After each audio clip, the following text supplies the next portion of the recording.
What's going on, everybody? Welcome back to the Fantasy Front Office Network. I'm your host. My name's Carmelo. Today, we're going to be talking about 8 players that I think are a little undervalued in the top 250 average draft position. So let's get right into it. Number 1, Yordan Alvarez. This might seem obvious to a lot of players. Yordan Alvarez is great, and there's no denying that. Obviously, the downfall is a lot of injuries that he's had over his career. But after an injury-plagued season that derailed him last year, I just can't fathom why people are just kind of overlooking him. Right now, he's going around the 3rd or 4th round. I mean, this is a guy that can bring at least 2nd round value, possibly even 1st round value if he plays a full season. I'm watching players like Pete Crow-Armstrong and Pete Alonso and Jackson Chourio and Christopher Sanchez. I don't think that is a player that should be going ahead of Yordan Alvarez. And Christopher Sanchez, I like him. I'm not picking a player that valuable in Yordan Alvarez over for Chris Sanchez. I think guys at that caliber, that's a bit much for me. Yordan is still under 30, so in dynasty leagues, he's still a pretty great asset. And in redraft leagues, sure, you can have concerns about injuries, but a guy who has that 40 homer upside and can hit about 300 is kind of the players I love to target. So, yeah, I know he hasn't hit 40 home runs in a season yet, but he definitely, if you look at his StatCast, has that capability to be able to do so. And again, if he plays a full year this year, which is very possible, especially with him DHing for most of it, I just see a great return in the 4th round if you're getting Yordan Alvarez at that point. Number 2, Freddie Freeman. This is probably the cheapest he's been since early on in his career, and I'm not understanding exactly why. He still hit 297 last year. He had 24 homers. I get it. He's getting older, but like Yordan Alvarez, it's hard to find guys that can hit 300. And Freddie Freeman's counting stats should still be there, especially with another superstar that was added to the lineup in Kyle Tucker. His average draft position right now is 51.8. So I think that's just a great grab in the 5th or 6th round in a 10-team league. Freddie Freeman's counting stats, yeah, they weren't where you probably want to see a player at that caliber be, but if he ends up playing 150 to 160 games, let's say 150, because he's averaged about 147 the last couple years, if he hits that target, I think his counting stats could go up, even adding Kyle Tucker to the lineup. That's a player that, just boosts his value just because of the lineup that he's in. So again, Freddie Freeman, I think, is a little undervalued, and I'll be happy to grab him in rounds 5 or 6. Number 3, Sandy Alcantara. He rebounded after a disastrous start last year that if you found him on waivers, he was actually helping your team in the second half of the season. His last 13 starts saw him have a 3.3 ERA and a 1.04 whip. And while strikeouts are not his thing, eating innings are. And this guy can eat up innings with the best of them. This is probably one of the top guys, if not the top guy, to be able to do that. So if he's got a 2-start week, you're talking about 14, 15, maybe 16 innings in just that week. If you have an innings limit in your league, and in which one of my leagues does have that, he can get you almost halfway there if he's got a 2-start week. Right now, he's being drafted around ADP 157, and I think he's already regained his form. I think the second half of last year, he's kind of shown that he's kind of back. He's already been named the opening day starter for the Marlins, and honestly, around that average ADP, I'll be happy to take him at 157. Number 4, Jacob Wilson. If you're catching a trend here, it's definitely that I love guys that can hit around 300, and he definitely has the capability of being able to do that. In points league, he doesn't strike out either, which obviously makes him even more valuable. But while this team still plays in Sacramento until they get to Vegas, and we see how that stadium works. Sacramento is a fantastic stadium to be hitting in. So, he has the potential to be able to hit 20 homers with a 300 batting average. Now, he's kind of looking like a version of Luis Arraez, and I do like Luis Arraez, but obviously not this high of an average draft position for Jacob Wilson at 158.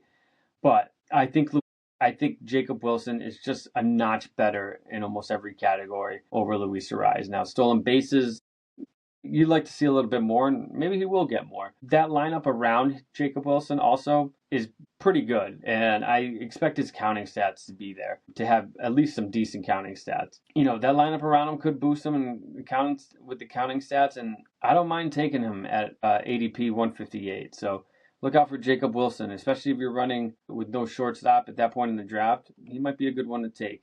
Number 5, Ivan Herrera. Currently, he's only DH only, but he could gain eligibility at catcher and maybe outfield as well. And one can come faster than the other. He could be playing more outfield than we might realize. Spring will be telling either way, but I don't care. His bat plays.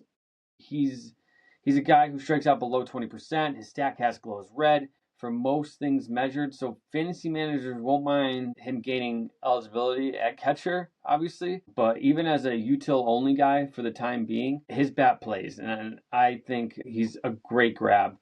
And when he does end up gaining hopefully one or maybe both of eligibilities of catcher and outfield, you can use him as your backup catcher or your number one catcher if your catcher is not great at that point in the season. So I expect it to take a little bit for him to be able to get that eligibility, but you give me this guy 500 to 600 at bats, I think he has potential to hit 280 with 25 to 30 home runs. That's just where I could envision him getting to be at, and I wouldn't be surprised if he did get there.